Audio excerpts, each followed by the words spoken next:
Who is the Supreme? Brahma, Vishnu, or Shiva? This is the most common question being discussed or felt in the minds of bhakts who believe in duality.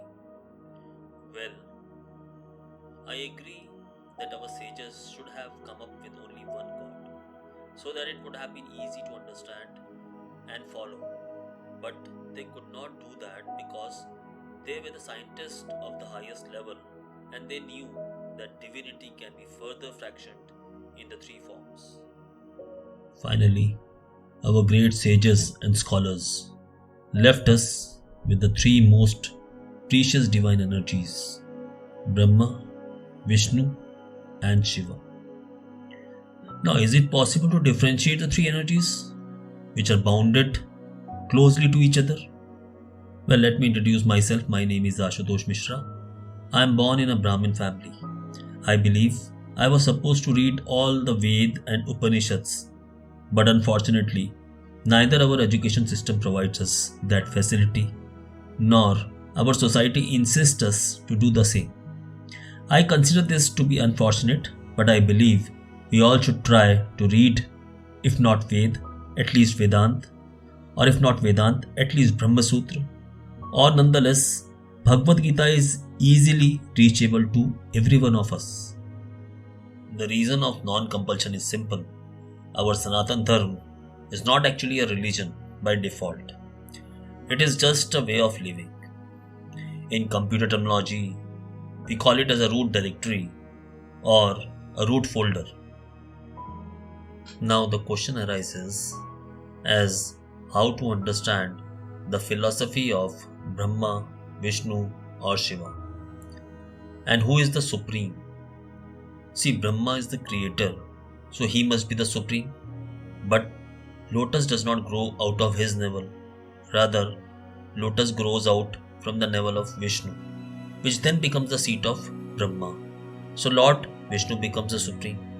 On the other hand, Shaivism depicts that as Brahma, Sadyojata, Shiva creates; as Vishnu, Vamadev, Shiva preserves; as Rudra or Aghora, Shiva dissolves.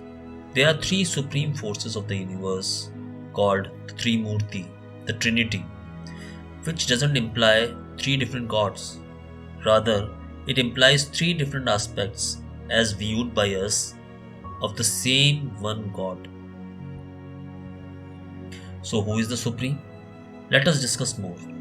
Brahma, the creator, is sattvic by Prakriti and is an indicator of birth. Vishnu, the preserver, is rajasic by Prakriti and is the indicator of life. Shiva, the destroyer, is considered to be tamasic by Prakriti because he recycles to refresh and is an indicator of death. Okay, now to understand the mightiest power, let us first understand the smallest power of matter, and that is an atom. We all know atom is made up of three subatomic particles, that is neutrons, protons, and electrons.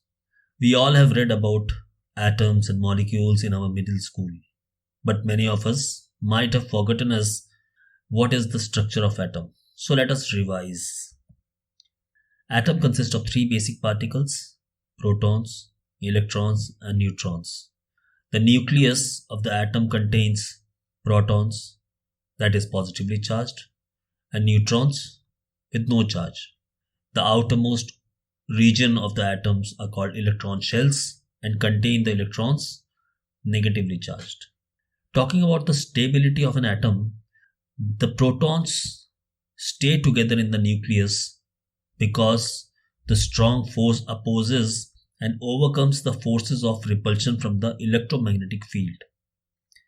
A stable atom is an atom that has enough binding energy to hold the nucleus together permanently, whereas an unstable atom does not have enough binding energy to hold the nucleus together permanently and is also called a radioactive. Can we compare these atomic particles, that is electrons, protons, and neutrons, with the mightiest powers that is Brahma, Vishnu, Mahesh. Think over it and write your comments below. According to you, is Brahma electron or is Vishnu electron? Or do you think protons and neutrons can be Vishnu and Mahesh within the nucleus? Write your answers. You can WhatsApp me or you can email me. Thank you.